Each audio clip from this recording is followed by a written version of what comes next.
Ladies and gentlemen, welcome back to the V Compass channel, where today I'm going to be talking about the Fuck you! What are you talking? Ladies and gentlemen, welcome back to the V Compass channel, where today I'm going to bring you some more Castleburn, and today we're going to be looking at this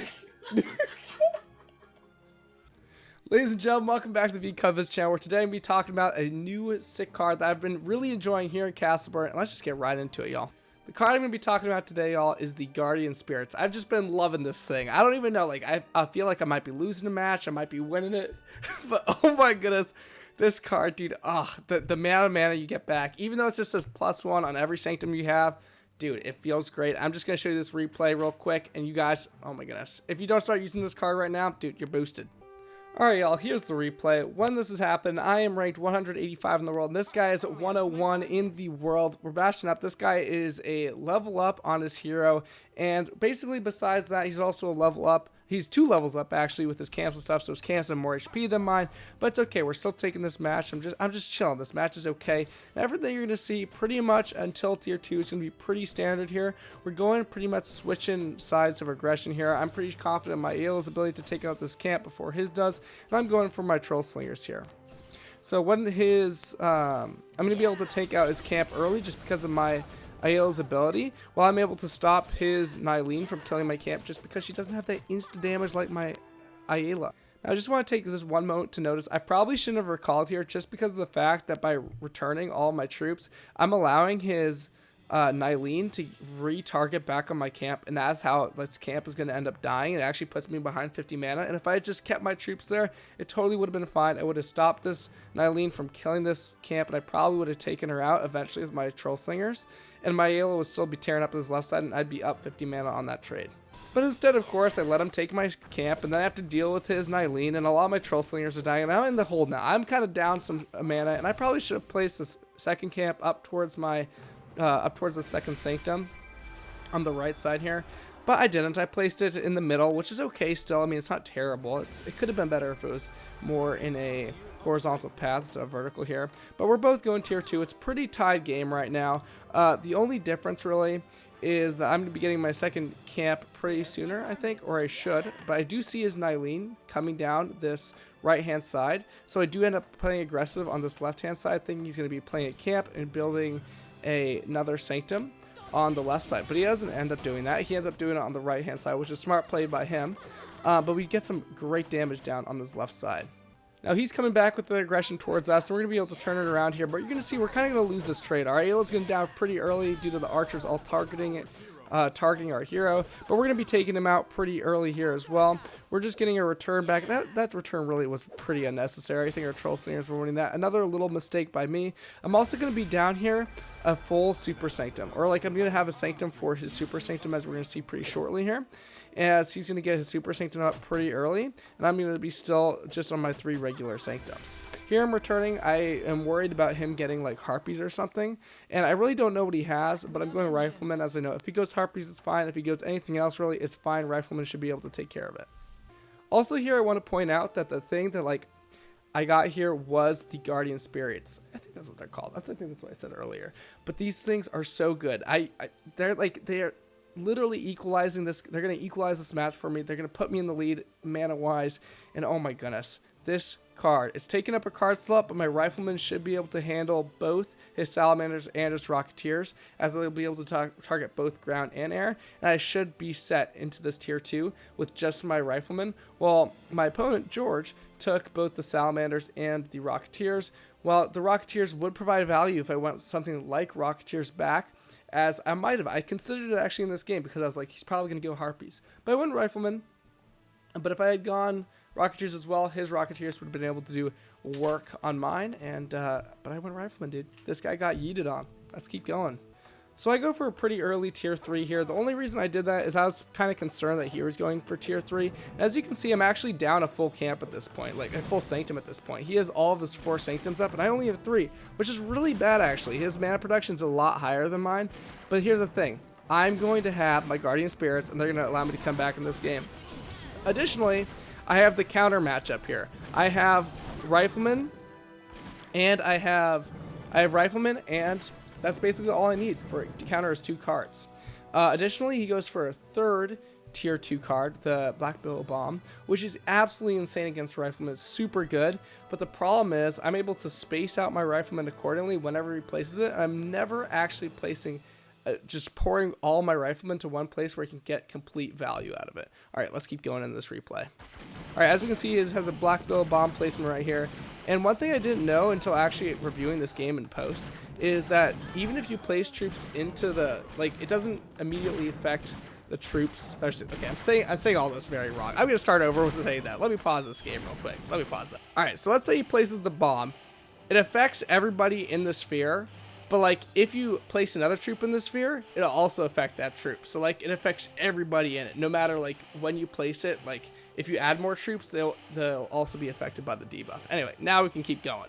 All right, so we're just trading back and forth here. Our Riflemen are basically getting advantages towards the Salamanders, but it's not too big of a deal. It's pretty under control, but the big difference here is the fact that he has all 4 Sanctums up. We only have 3, but because we have Guardian Spirits, we're still getting more mana than him. Now we have all 4 Sanctums up. We are basically having the equivalent of having 5 Sanctums of mana, while he only has 4. So this is huge for our program.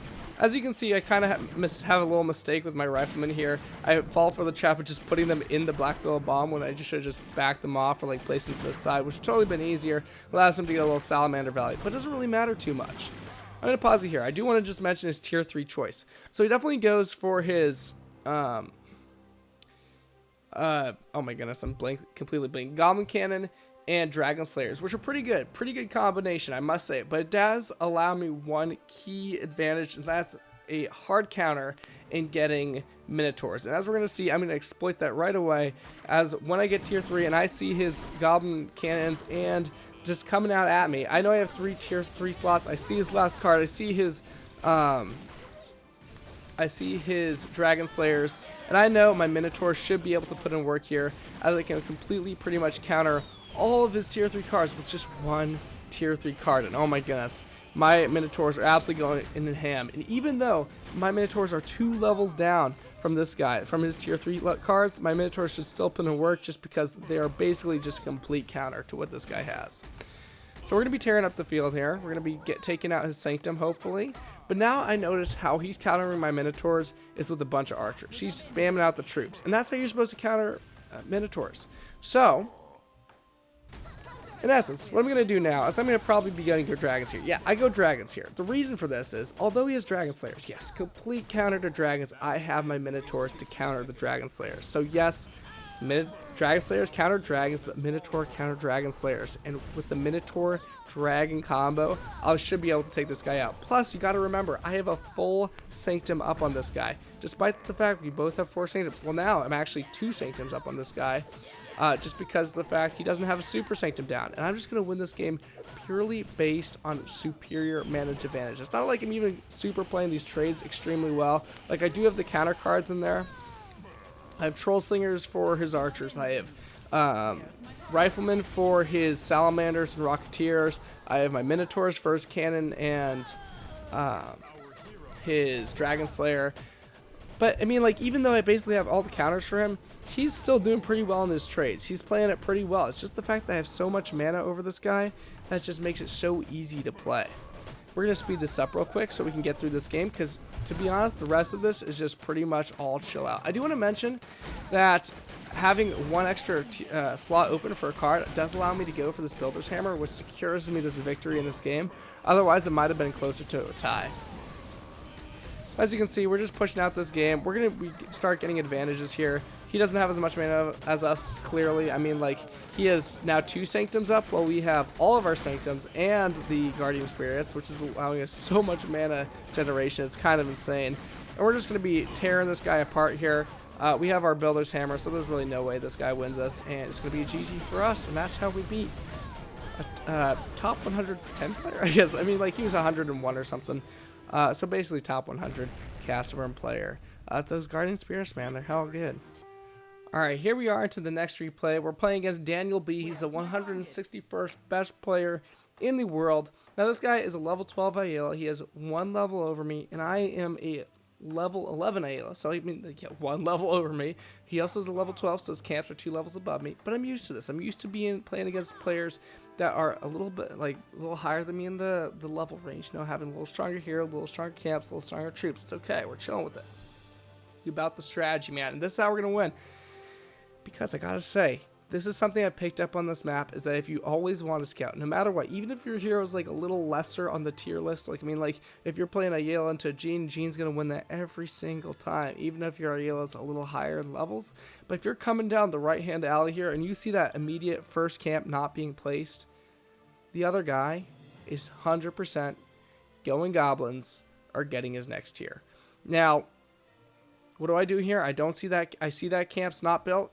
I immediately return my Ayla. I've already started building this camp here, but what do I do next? I don't build the Sanctum on my far right side. I go for Troll Slingers next, and I just wait. I chill out. So what we're going to see here is I'm going to come back with my Ayla. We're going to speed this up a little bit. We're coming back. Here he comes with the Ayla. Oh my gosh, dude, there's his goblins. There are his goblins. I never even had to scout him because I already knew he was coming with his goblins. I get my Ayla. I get my ability down. His goblins are done.